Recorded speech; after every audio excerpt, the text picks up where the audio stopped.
আমাদের সম্মানীয় প্রাক্তন রাজ্য সভাপতি এবং ভারত সরকারের শিক্ষা দপ্তরের প্রতিমন্ত্রী সম্মানীয় সুকান্ত মজুমদার মহাশয় মঞ্চে উপবিষ্ট হয়েছেন। আমাদের নবনির্বাচিত রাজ্যসভার সাংসদ সম্মানীয় রাহুল সিনহা মহাশয় থেকে শুরু করে সমস্ত সাংসদগণ যারা মঞ্চে উপবিষ্ট হয়েছেন, বরিষ্ঠ নেতৃত্ব যারা মঞ্চে রয়েছেন, এমএলএ থেকে শুরু করে বিভিন্ন পদাধিকারিক যারা মঞ্চে রয়েছেন, সবাইকে আমার অন্তরের অন্তঃস্থল থেকে প্রণাম, ভালোবাসা এবং শ্রদ্ধা জ্ঞাপন করছি।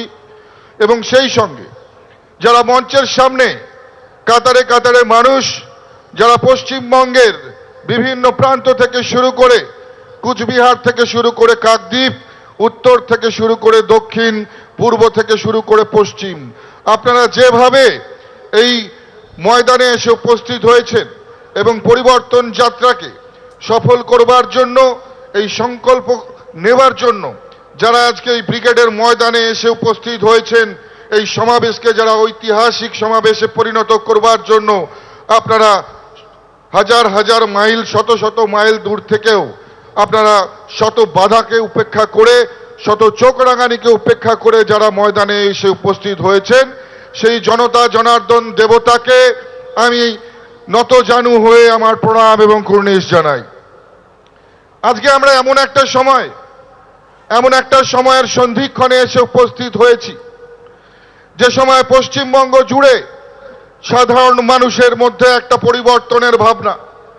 সাধারণ মানুষ চাইছে এই যে সরকার, এই অত্যাচারী ব্যভিচারী সরকার, এই সরকারকে সরিয়ে একটা নতুন সরকার প্রতিষ্ঠা করতে। সবাই চাইছে এই বাংলায় একটা নতুন সূর্যোদয়, একটা নতুন প্রভাতের। এবং সেই স্বপ্ন, সেই আশা নিয়ে আপনারা জানেন সমগ্র পশ্চিমবঙ্গের মানুষের চোখে যে দিন বদলের আশা, সেই আশাকে বাস্তবায়িত করবার জন্য ভারতীয় জনতা পার্টি বিগত 7 দিন ধরে আপনারা জানেন যে পরিবর্তন যাত্রা করেছে। আমরা ধন্যবাদ এবং কৃতজ্ঞতা জানাবো আপনাদের। আমরা ধন্যবাদ এবং কৃতজ্ঞতা জানাবো পশ্চিমবঙ্গের আপামর জনসাধারণকে, যারা পরিবর্তন যাত্রার আমাদের গাড়ি, আমাদের রথ যেখানে পৌঁছেছে, কাতারে কাতারে মানুষ, সাধারণ মানুষ আপনারা এসে যেভাবে দুহাত ভরে আশীর্বাদ এবং সমর্থন জানিয়েছেন, যেভাবে আপনারা এই পরিবর্তন যাত্রাকে সমর্থন করেছেন এবং পরিবর্তন যাত্রার এই সংকল্পকে দৃঢ়ভাবে নিয়েছেন, আপনাদেরকে কোটি কোটি প্রণাম জানাই, আপনাদেরকে ধন্যবাদ জানাই। আজকে আপনারা জানেন সারা পশ্চিমবঙ্গ জুড়ে কি চলছে। একদিকে আপনারা জানেন যে তৃণমূল কংগ্রেসের একটা অরাজকতার পরিবেশ তৈরি করে রেখেছে তৃণমূল কংগ্রেসের অ্যান্টি সোশ্যাল এলিমেন্টরা। পাশাপাশি প্রশাসনের এক অংশ তৃণমূল কংগ্রেসের দলদাস হয়ে যেভাবে কাজ করছে, পশ্চিমবঙ্গের শান্তি শৃঙ্খলা সবকিছু নষ্ট করে দিয়েছে। আজকে যখন এসআইআর নিয়ে কথা উঠছে, তখনই দেখা যাচ্ছে তৃণমূল কংগ্রেসের যারা নেতারা তারা কিন্তু রে করে উঠছে। অথচ আমরা বারবার বলেছি, আজ নয়, আজ থেকে বহু বছর আগে থেকে 2014 পর থেকে বারংবার কেন্দ্র সরকারের পক্ষ থেকে রাজ্য সরকারের কাছে অনুরোধ জানানো হয়েছিল। আজকে ভারত বাংলাদেশ যে সীমান্ত, সেই সীমান্তে প্রায় 450 কিলোমিটার এরিয়া এখনো পর্যন্ত আনফেন্সড রয়েছে। আজকে সেই আনফেন্সড এরিয়া দিয়ে কাদেরকে আহ্বান জানানোর জন্য রাজ্য সরকার এখনো পর্যন্ত সেই জমি অধিগ্রহণ করে কেন্দ্রকে দেয়নি, এই প্রশ্নটা কিন্তু বারবার উঠছে। আজকে বারবার গৃহমন্ত্রী যখন এই পশ্চিমবঙ্গে এসে যখন বারংবার সাংবাদিক সম্মেলন করে প্রকাশ্যে মিডিয়ার সামনে বলেছে, অনুরোধ জানিয়েছে রাজ্য সরকারকে যে আপনারা সেই জমি অধিগ্রহণ করে দিন। আবার যখন আপনারা গ্রামেগঞ্জে যান, আপনাদেরকে ভুল বোঝানোর জন্য তৃণমূল কংগ্রেসের নেতারা বলেন বিএসএফ তো আপনাদের হাতে, আপনারা কেন এখনো ফেন্সিং করতে পারেনি। তাদেরকে ভালো করে সংবিধানটা বুঝিয়ে দেবেন যে ল্যান্ড সবসময় স্টেটের ম্যাটার হয়, অর্থাৎ জমি অধিগ্রহণ সবসময় এটা রাজ্য সরকারের দপ্তরের অধীনে থাকে, সেখানে কেন্দ্র কখনো সরাসরি হস্তক্ষেপ করতে পারে না। এবং কেন্দ্র যখন বারংবার পত্র প্রেরণ করেছে, অনুরোধ করেছে রাজ্যকে যে আপনারা সেই জমি দিয়ে দিন, আমরা সেখানে ফেন্সিং করতে চাই, কাঁটাতারের বেড়া দিতে চাই, সেখানে বারংবার রাজ্য সরকারের অনিচ্ছা দেখা গিয়েছে। তৃণমূল কংগ্রেসের নেতারা মঞ্চে দাঁড়িয়ে বহু ভাষণ দেন। আজকে আপনাদেরকে এই মঞ্চে দাঁড়িয়ে চ্যালেঞ্জ ছুড়ে যাচ্ছি, আমরা এই প্রশ্নটা রাখছি। 2014 পর থেকে অনেক জল গঙ্গা দিয়ে গড়িয়ে গেছে, অনেক সময় পেরিয়ে গেছে, এখনো পর্যন্ত আপনারা আপনাদের সরকার কেন সেই জমি অধিগ্রহণ করে দেয়নি? কাদেরকে আহ্বান করার জন্য আপনারা ভারত বাংলাদেশের বর্ডার খোলা রেখেছেন?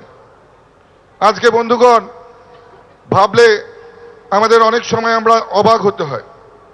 এই বঙ্গ এক সময় সারা ভারতবর্ষের যারা চাকরির দরকার ছিল, যারা বিভিন্ন রকমের প্রাইভেট সেক্টরে চাকরি যাদের করবার ইচ্ছা, তারা সারা ভারতবর্ষ থেকে এই কলকাতায় আসতেন।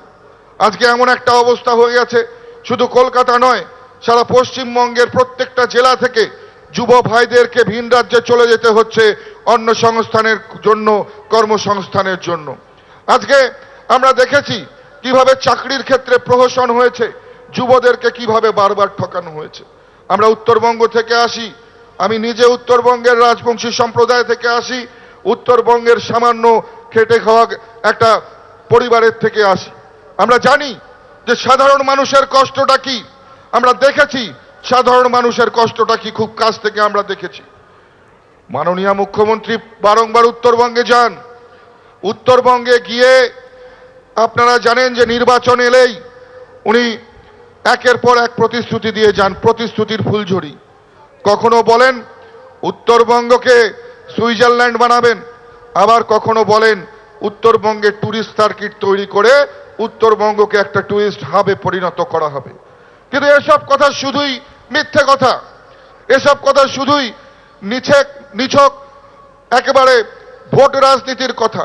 আমরা দেখি ভোট পেরিয়ে গেলেই সমস্ত প্রতিশ্রুতির কথা মমতা বন্দ্যোপাধ্যায় ভুলে যান।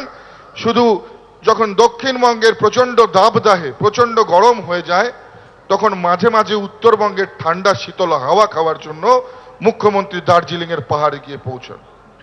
সেখানকার সমস্যা সমাধানের কোনো চেষ্টা করেন না, গোর্খাদের সমস্যা সমাধানের কোনো চেষ্টা তিনি করেন না, রাজবংশীদের সমস্যা সমাধানের তিনি কোনো চেষ্টা করেন না, তিনি সেখানকার আদিবাসীদের কোনো সমস্যা সমাধানের চেষ্টা করেন না। বরঞ্চ রাজবংশী সম্প্রদায়কে বিভাজিত, আমরা মঞ্চে সম্মানীয় শুভেন্দুদা আমাদের এসে পৌঁছেছেন। আমাদের সৌভাগ্য যে আমাদের বিরোধী দলনেতা শুভেন্দু অধিকারী মহাশয় আমাদের মঞ্চে এসে পৌঁছেছেন। সবাই মিলে জোরে হাততালি দিয়ে ওনাকে সংবর্ধিত করুন।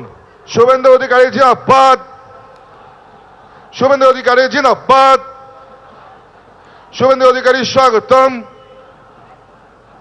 আজকে তো আমি আমার বক্তব্যকে দীর্ঘায়িত করব না।